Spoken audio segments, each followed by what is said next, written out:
tal? ¿Cómo están? Me da muchísimo gusto que me acompañen una vez más aquí en la Defensoría del Televidente. Yo soy Gabriela Barkentin y estamos desde el Museo de Arte Carrillo Gil, en el sur de la Ciudad de México, un lugar realmente atractivo. Yo los invito a que se den una vuelta para que vean tanto la colección permanente como todas aquellas obras que están montando de manera más bien coyuntural. Vale la pena, dense una vuelta aquí por el sur de la Ciudad de México. Y hoy vamos a hablar de un tema que desgraciadamente no va disminuyendo, sino al contrario.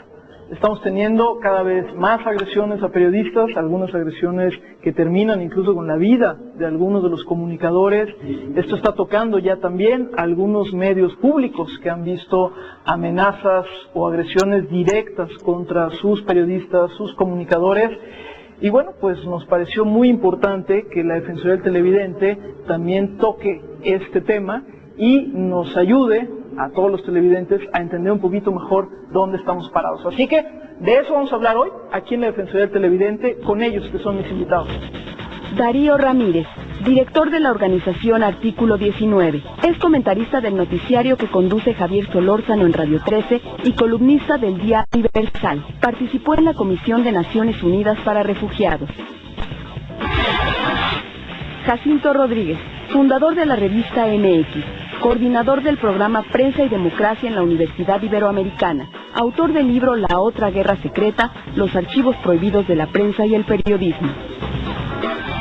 Bueno, ya vieron quiénes son mis invitados y la verdad es que me da muchísimo gusto recibirlos aquí. A Darío que dirige Artículo 19. Darío, bienvenido. Gracias, Gabriel, por la invitación. Y a Jacinto Rodríguez, que es periodista, formador de periodistas, autor también. Jacinto, bienvenido. Gaby, muchas gracias. Y bueno, Darío y Jacinto están aquí con nosotros no solo porque uno sea periodista y se ha dedicado a sí mismo a estar escribiendo, a estar investigando, y el propio Darío, que también tiene formación académica, se ha metido también al mundo de la enseñanza, además de lo que hacen. Estamos hoy en realidad para hablar del tema de la agresión a los periodistas en nuestro país.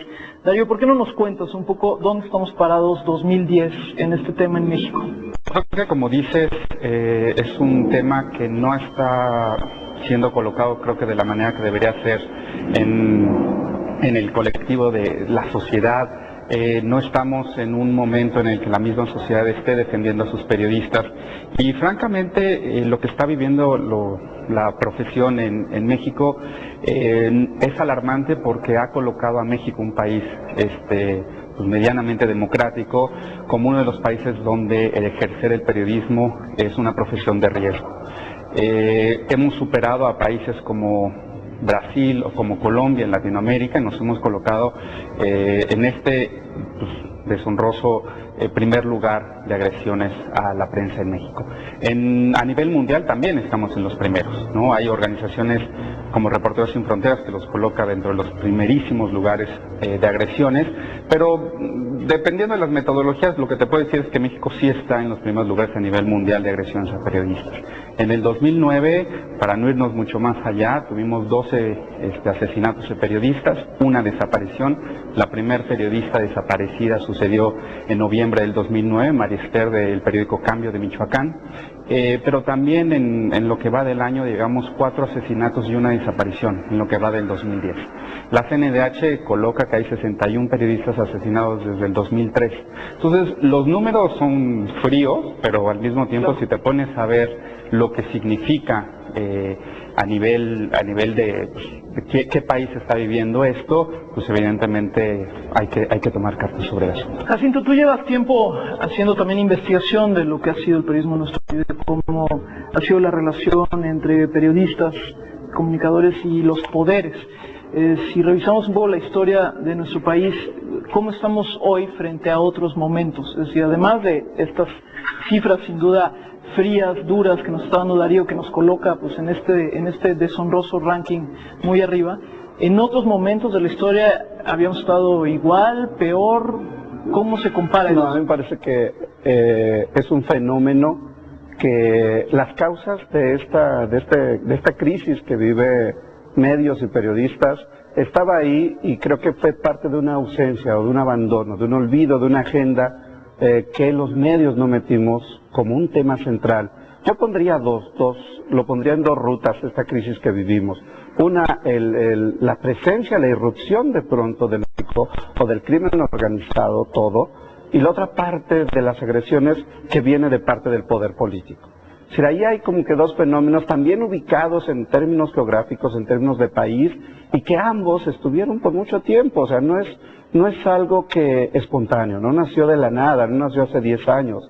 Ahí estuvo. Creo que parte del problema es que los medios, los periodistas, no atendimos una agenda que se estuvo creando, que se estuvo generando, que estuvo germinando y de pronto estalla. Sí, de pronto estalla con consecuencias, como decía Darío, que convierten a México, y parodiando a Gabriel García Márquez, en el oficio más hermoso, pero en el caso mexicano, en el oficio más peligroso. Es decir, hoy día México, ser periodista significa ser un blanco del crimen organizado, ser un blanco del poder político, pero también ser un blanco del abandono de parte de los medios. Yo creo que hay un elemento ahí que no hemos metido suficientemente, que es la responsabilidad de los medios para con ese oficio y sobre todo con los periodistas. Bueno, y yo le agrego que es tal vez la consecuencia lógica de todo esto, pues que es una indiferencia social también ante el Estado, que no ha logrado, digamos, permear un poco todos estos espacios o todos estos caminos que bien apuntabas, Jacinto.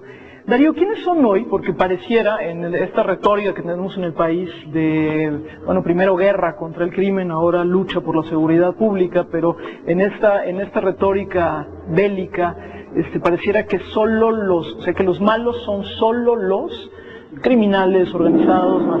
¿Quién está matando, quién está agrediendo hoy a los periodistas en México? Bueno, yo creo que me gustaría nada más retomar un poco primero los motivos de la agresión para después llegar al perpetrador. Y los motivos de las agresiones es exactamente por un buen trabajo periodístico en la mayoría de los casos. Es decir, ¿cuál es el trabajo del periodista en diferentes partes del país? Bueno, pues la Contraloría Social, el hurgar, el investigar, el cuestionar.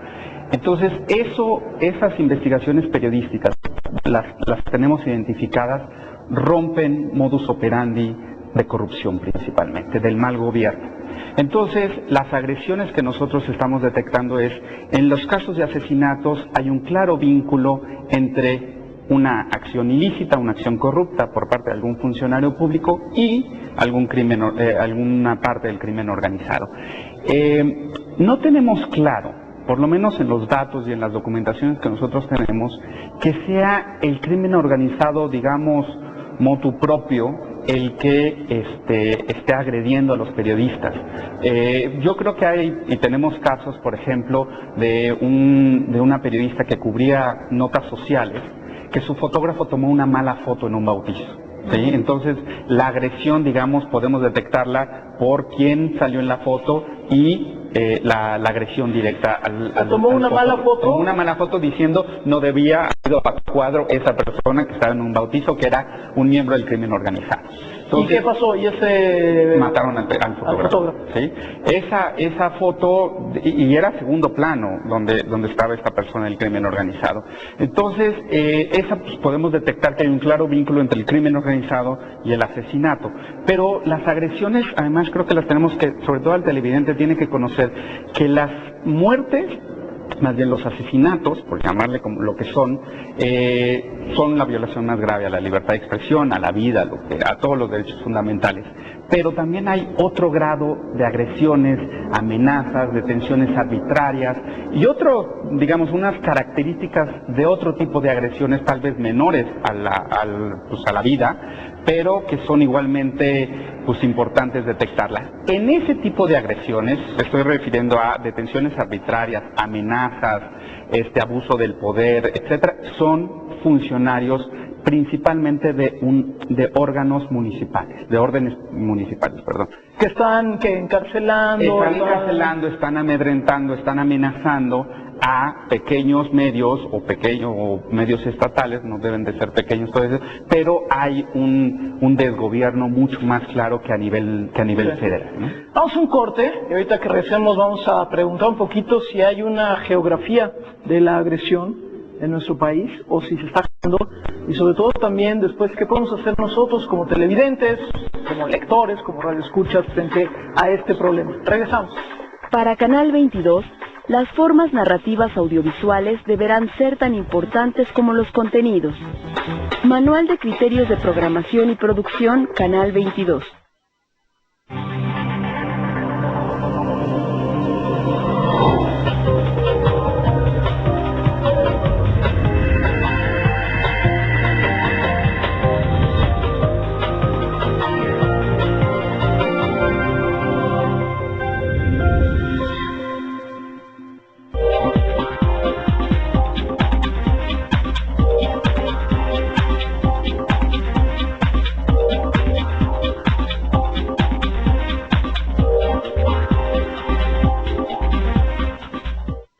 Basada en un cuento de Borges.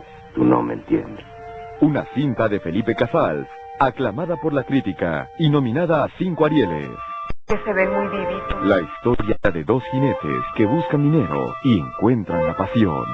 Yo tengo a mi hombre. Quería celar la mujer de otro. Pues si así la suerte se compadece de mí. El 3 de Copas, próximo jueves, 10 de la noche.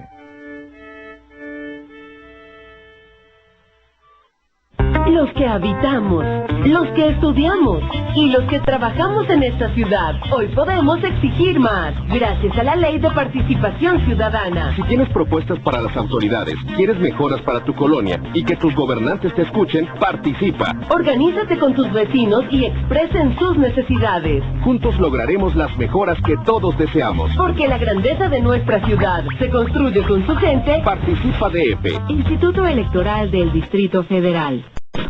Como televisora pública y laica, Canal 22 no debe tomar como suya ninguna doctrina, creencia, figura, institución o práctica religiosa. Criterios de Programación y Producción, Canal 22. Estamos de regreso aquí en la Defensoría del Televidente. Estamos hablando de la agresión a periodistas y a comunicadores en nuestro país. Estamos platicando aquí con Darío, con Jacinto. Esto está pasando en todo el país porque me parece que es obvio que las zonas en donde posiblemente la lucha en contra del crimen organizado o donde está más metido, digamos, la cultura del crimen organizado, pudiera haber más agresiones, pero yo no sé si esto es un lugar común que a veces nos llega o si ya se está generalizando, Jacinto. A mí me parece, yo ubicaría un tipo de agresión en la parte norte que es más marcado.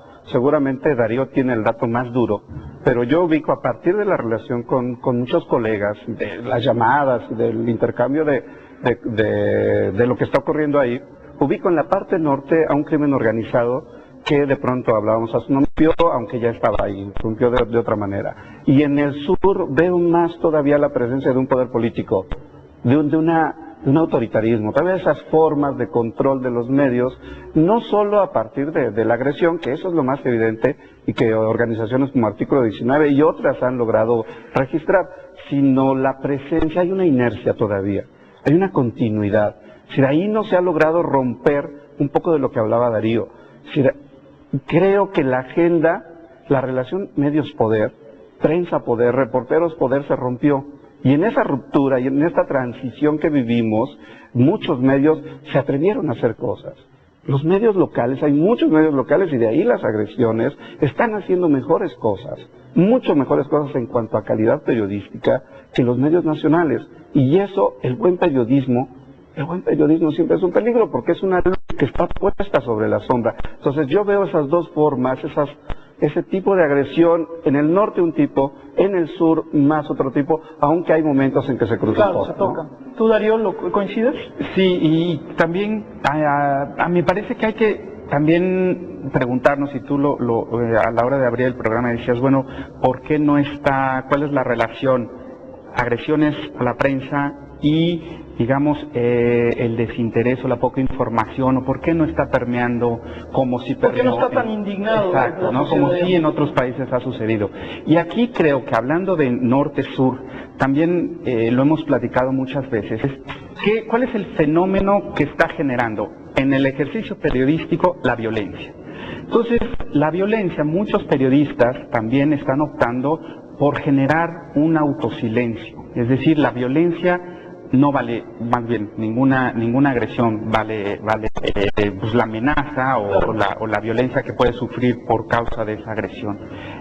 No estoy diciendo que todos los periodistas están silenciando, pero sí es un fenómeno que en muchas mesas de redacción está sucediendo. Es decir, nosotros no tocamos ese tema, temas que pueden ser de interés público. No solo me estoy refiriendo a las matanzas, a todos los actos de violencia, sino exactamente cuando detectas que puede haber una agresión y que la información puede ser de interés público, muchos periodistas se están guardando la información.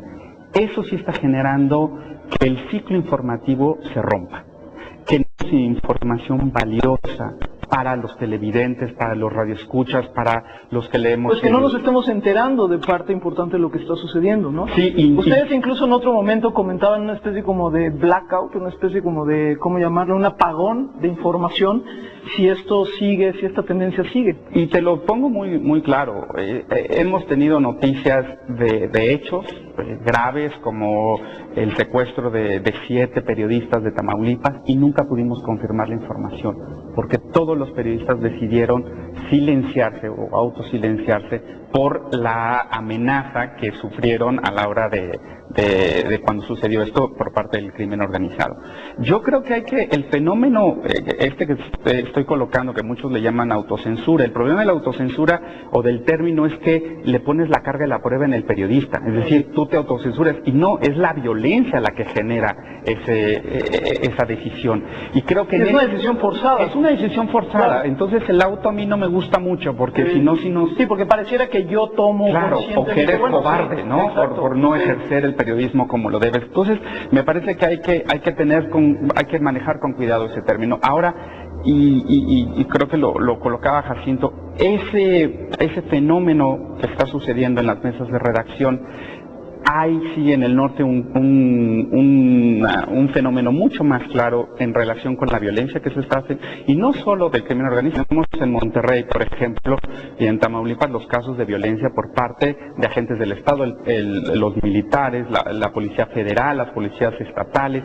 Todo eso ha generado que la prensa tenga muchos choques con las fuerzas del orden público, porque van los periodistas a cubrir lo que deben de cubrir y al mismo tiempo los primeros que los detienen de manera violenta son las autoridades. Entonces, ahí esa dialéctica que se tiene que dar entre el ejercicio periodístico y la responsabilidad de las autoridades a dejar ejercer el derecho, pero al mismo tiempo cuidar lo que se tenga que cuidar, no se está generando. Yo mencionaría 2 estados, lo que llamó Jacinto el Sur, Oaxaca y Veracruz.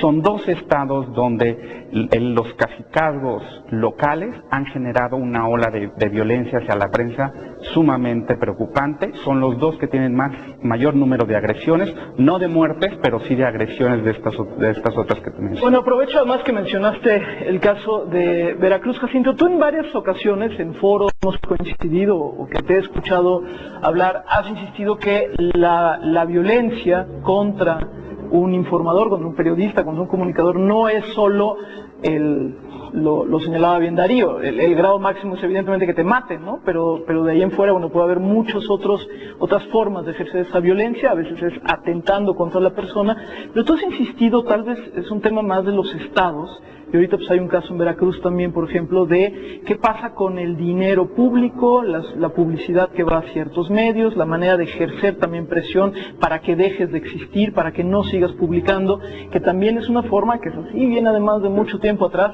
y ahí tenemos, ahorita pues está este debate en el caso del dictamen de Veracruz, que tiene pues este problema con el gobierno federal, pero también tú has señalado que hay que abordarlo de una manera integral, ¿no? Sí, porque yo creo que todo el fenómeno, si lo vemos de manera integral, en el fondo lo que está en riesgo, y que es un tema que nos preocupa a todos los que estamos en este oficio, pero a la sociedad debería de preocuparle un poco más, es el asunto de la libertad de expresión.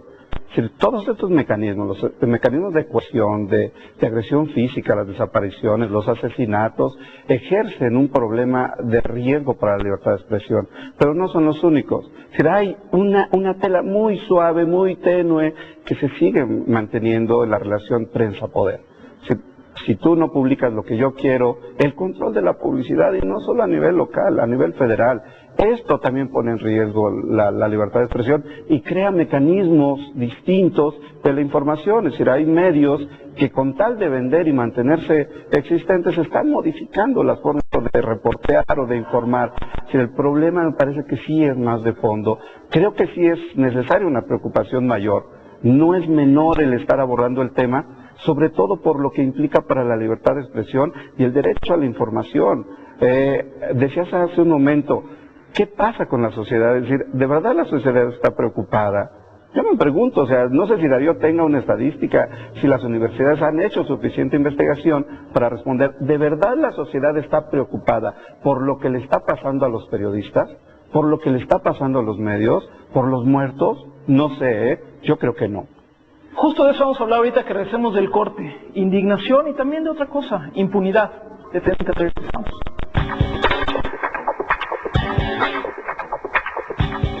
Reflexiona sobre nuestra televisión y dinos, ¿qué contenidos faltan en la televisión mexicana?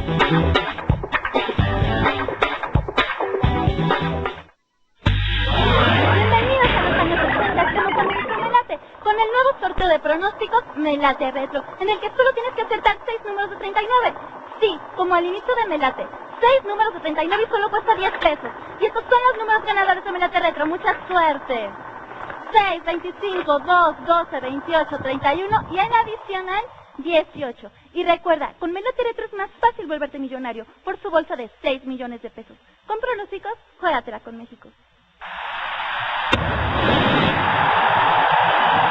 El dominio de Luis Roberto Alvesague para tocar de zurda. Enrique Borja en este cabezazo para Carlos Hermosillo. La media vuelta de pierna derecha al vuelo de Adrián Chávez y la tijera mundialista de Negrete. El Brody Jorge Campos en el despeje y el vuelo de Adrián Chávez. Dominio de Negrete por las escuelas en tiro de zurda y la pelota dominada al fondo por el mismo Manolo Negrete.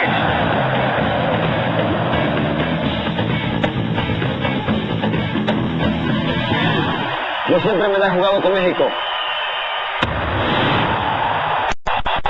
Parejita López, mata la pelota, la lleva bien, gambeteando, toque de zurda, al fondo, Kikín Fonseca. Este pase por las escuelas y este vuelo es por los hospitales.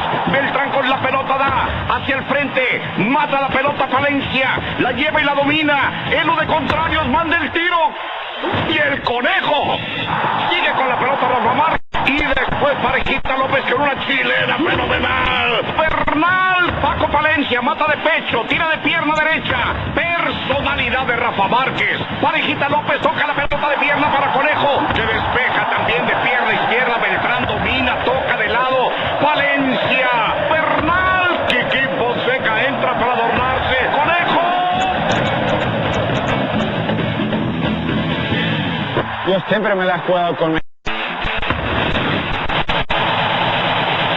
Demostramos que sí se puede. Para tener más campeones del mundo, apoyemos en salud, alimentación y educación a los que menos tienen y a quienes más lo necesitan. Tú, como nosotros, juégatela con México.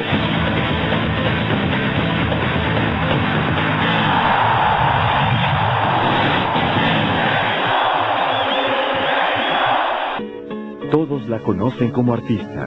Ella no se metía para nada, nos dejaba toda la libertad para dibujar. Pero solo unos privilegiados lograron tener una experiencia artística tan cercana. No me considero maestra, estoy aprendiendo así como ustedes. Y este es el retrato hablado de la faceta menos conocida de nuestra creadora, Frida Maestra, el arte al encuentro de la vida. Hoy, 10 de la noche. En Internet, millones de personas encuentran una segunda vida. It kind of hit me before I realized exactly what was happening. Y aquí, los deseos pueden ser más seductores que en el mundo real. I meet girl meets guy flirts with girl responds. You know, it's like having that cookie sitting right there, but you can just get so far. Experimenta el adulterio virtual y amor en el ciberespacio. Hoy, 11 de la noche. La historia que inspiró Matrix. En una serie que le declara la guerra al futuro. Terrorismo virtual. Poder destructivo. Y la promesa de vencer al mal. Hoy, al filo de la medianoche.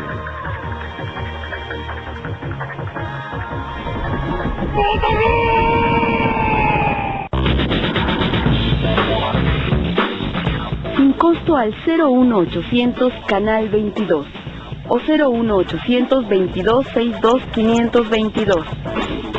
Estamos de regreso aquí en la Defensoría del Televidente, ya estamos en la última parte de nuestro programa del día de hoy, donde estamos hablando sobre el tema de violencia contra los periodistas en México. Y antes del corte decía Jacinto algo que ya hemos retomado tanto Darío como yo también a lo largo del programa: ¿qué pasa con la sociedad? Y yo les hago una pregunta muy clara: ¿cuál es o qué debería de estar sucediendo para que nos indignáramos más? Tú preguntabas si hay algunos estudios, tal vez Darío tenga algún dato de otra índole. Lo que hemos hecho desde algunas universidades, por ejemplo, al preguntar sobre el estado de la libertad de expresión, la libertad de prensa en nuestro país, en general la respuesta es: si agredieron al periodista es que en algo estaba metido. Eso es un sentir bastante común en nuestra sociedad. Entonces, bueno, pues quién sabe en qué estaba para que lo tuvieran que matar o tuvieran que hacer una serie de cosas. Es decir, no hay, por lo menos lo que nosotros hemos podido investigar, no son tan recientes, fue hasta el año pasado. No hay esta sensación de que esto nos está afectando como país, nos afecta socialmente y tengamos que salir a la calle. No sé qué tenga que pasar para que la indignación sea esto, Darío. Bueno, yo creo que ahí hay que señalar a ustedes, los periodistas, y a la comunidad periodística. O sea, ¿cómo vamos si los periodistas tienen la responsabilidad de dar la información, de colocar los temas, de ponerlo de manera accesible a la sociedad?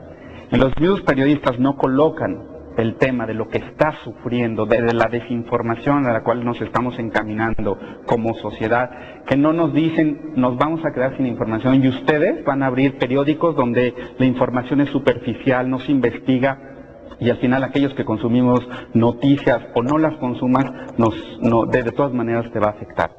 ¿Qué quiero decir? Que son los mismos periodistas los que están cubriendo el tema de manera inadecuada, que son los mismos periodistas los que no se han puesto. Lo que tú dices es muy cierto. Yo voy a los estados después de una agresión y sí me dicen, pues es que quién sabe Vladimir, quién sabe en qué habrá estado metido, y no hay, lo primero, ningún gesto de solidaridad entre los mismos periodistas. Poco a poco, de la parte de los reporteros para arriba, empieza a gestarse ciertos elementos de unidad, pero de arriba para abajo, la competencia informativa y la competencia comercial están sesgando cualquier intento de solidaridad. En Colombia solo cambió el asunto cuando los medios dijeron basta. Se elevó el costo político, el gobierno empezó a ejercer y a realizar acciones preventivas, acciones de protección, muchas acciones, y bueno, los números bajaron en Colombia. No quiere decir que los sistemas sean perfectos, pero sí quiere decir una responsabilidad por parte del Estado. Que hubo alguna reacción ahí. Y bueno, un poco lo que apuntaba ya Darío, que es esta parte de decir cuál es el costo político, ¿no? Es decir, y no solo el costo político, yo me diría el costo en general de yo estar agrediendo a un periodista, ¿no? Porque lo que estamos viendo, tú tendrás las cifras, Darío, pero de todo lo que ha sucedido, pues casi ningún caso ha sido resuelto, ¿no? Ningún caso ha sido resuelto. No. Entonces, el de Lolita Ayala sí lo resuelve. El de Lolita Ayala, ¿por ser Lolita Ayala o qué? Pues yo supongo, pero bueno, ese es el único caso que resolvió la Procuraduría. Pero de ahí en fuera no, entonces pareciera que no pasa nada si yo agredo a un periodista. Es decir, yo agredo a un periodista y no me agarran, no me meten al bote, no pasa absolutamente nada, y no solo eso, sino que además va a dejar de publicar lo que yo de por sí no quiero que publiquen. Entonces, más bien tengo incentivos positivos para agredir a un periodista, no tengo incentivos, o no hay, digamos, el incentivo negativo de decir, ¿por qué no lo hago?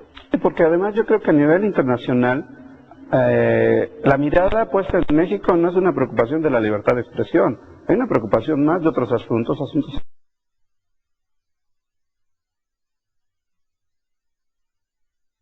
más que el asunto de la libertad de expresión, cuando en otros países hay una gran preocupación por lo que pasa en el interior de algunas naciones. Yo abonaría algo a lo que decía Darío, que me parece importante, el hecho de la ruptura entre sociedad y medios.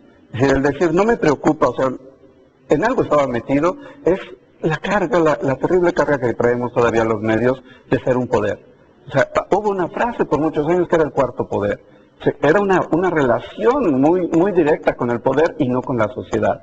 Olvidamos a la sociedad, olvidamos meter la agenda social a los temas periodísticos.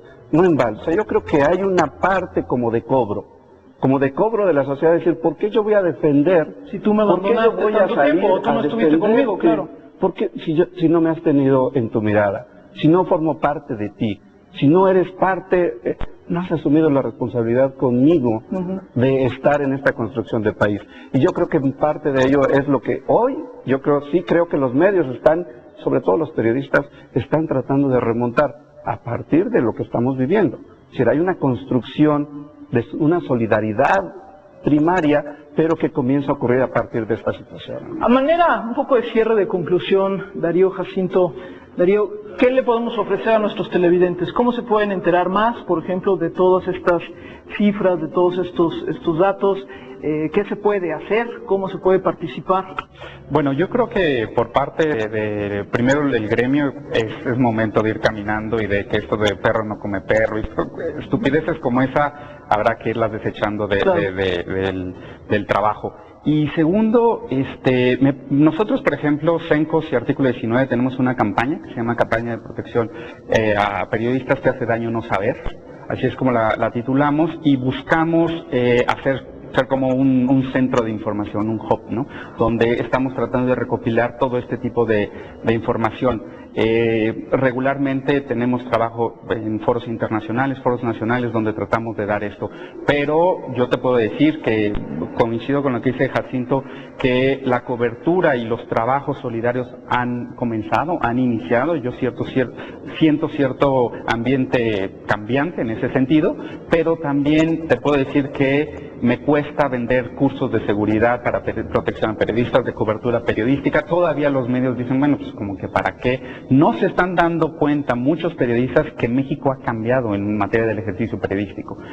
Siguen con una mentalidad muy análoga en términos de lo que ha ido caminando, y eso está generando también que mientras tú ejerzas la labor periodística sin un chip de seguridad, sin un chip de protección, sin protocolos claros dentro de las mesas de redacción, dentro de los protocolos privados de seguridad, pues evidentemente las agresiones van a seguir caminando. A manera de conclusión, yo creo que mientras no gobierno, sociedad y periodistas, todos con responsabilidades para atenuar este problema, mientras no pongamos una política de prevención, pues las agresiones van a seguir llegando. Entonces la clave es anteceder el acto violento, ¿no? Yo coincido contigo en que sí hemos visto algunos cambios interesantes, ¿no? Empieza a haber algunos medios que de repente dicen, bueno, solos no vamos a poder, nos tenemos que unir, pero son pasos un poco vacilantes, ¿no? Todavía es como cuando hablas con algunos medios de comunicación sobre la digitalización y las nuevas audiencias y demás, entonces te dicen, no, a nosotros todavía no nos pega, no, todavía no porque va a pegar mañana, ¿no? Pero sí como que vivimos un poquito en esta negación, sin duda, por mucho de lo que decía el propio Jacinto, de qué tan alejados estuvieron los medios de la sociedad, porque no solo no la servían, sino tampoco necesitaban de ella para existir. Y entonces ahorita pues también es incluso un cambio, pues es un cambio de paradigma. Tengo que voltearte a ver, a veces no porque quiera, porque si no te volteo a ver, pues al final de cuentas no jala. Jacinto, además de que traes ahí un libro que me gustaría que lo presumieras, que es la versión en bolsillo de La Otra Guerra Secreta, que es un libro de tu autoría, y que bueno, se lo recomiendo muchísimo, la verdad es que es un trabajo muy interesante. También, a manera de conclusión, Jacinto, ¿qué le recomiendas a nuestros televidentes? Mira, a mí me parece importante que los televidentes nos vean, que por favor nos vean, nos critiquen, nos cuestionen. Ellos tienen que ser nuestra nueva referencia. Los medios tenemos que dejar de mirar solo al poder como nuestra legitimidad o como nuestro legitimador. A mí me gusta mucho una frase que dice que esto también pasará. Creo que también va a pasar. Sin embargo, soy un poco pesimista. Creo que los saldos todavía van a ser altos, que nos alejamos mucho del otro, que dejamos de mirar al otro y por tanto el otro hoy nos está diciendo tampoco te miro, que los medios deben meter a la agenda de temas, no solo el narco. Yo no digo que el narco no hay que meterlo, pero nos van a estallar otros temas ambientales, sociales en pocos años, y también nos vamos a angustiar. Y la otra, la formación. Creo que una gran responsabilidad de los periodistas es la formación. En el programa Prensa y Democracia de la Universidad Iberoamericana hay esa preocupación, pero ellos deben preocuparse. Tenemos que ser mejores periodistas para que este oficio deje de ser el más peligroso y siga siendo el más hermoso del mundo. Calidad, de ética, formatos, reportajes, crónicas, historias. Salgamos, rompamos nuestra propia inercia en la cual nos metieron una generación que no nos corresponde y no tenemos por qué seguirla. Creo que es un buen momento para hacerlo. Sin duda, y sobre todo no tener el discurso victimista de, bueno, pues así es, así nos tocó. No, creo que cada vez tenemos más herramientas para poder trabajar esto. Decías lo de la formación, y yo creo que si en todo se está apostando por una formación continua, en el ejercicio periodístico no podemos no apostar por una formación continua. No basta con lo que alguna vez supe y aprendí si no le sigo. Bueno, es cierto que Canal 22, gracias a todas las buenas vibras, pues no ha tenido estas, no ha sufrido de manera directa este tipo de agresiones, pero no por ello considerábamos que no debíamos tocar el tema. Al contrario, nos parecía muy importante, justo por lo que se está diciendo, que es que hay que poner este tema en la agenda, hay que insistir en ello y sobre todo, pues un poco esta convocatoria a la sociedad a que veamos que esto es en serio. Creo que un apagón de información no nos conviene a nadie porque nos llevaría a ser justo el país que no queremos que sea, o que algunos no queremos que sea. Darío, gracias. Muchas gracias, Gaby. Jacinto, gracias. Gaby, muchas gracias. Y gracias a ustedes por habernos seguido. Les recuerdo www.defensor.canal22.org.mx. Yo soy Gabriela Barkentin. Los periodistas o pseudoperiodistas no tienen la menor idea de la gran responsabilidad que tienen ante la sociedad mexicana y de la imagen que reflejan de México hacia el mundo. Virginia Beguerice Vázquez. La verdad es indignante que teniendo un programa, se supone que a nivel nacional, como es el de Ópera Prima, los últimos 2 domingos, toda la televisión de la Querétaro que entra por cable, yo pertenezco a Cablecom, no hayamos podido disfrutar de él. Y a nosotros sí nos hacen pagar para pasarnos esa señal.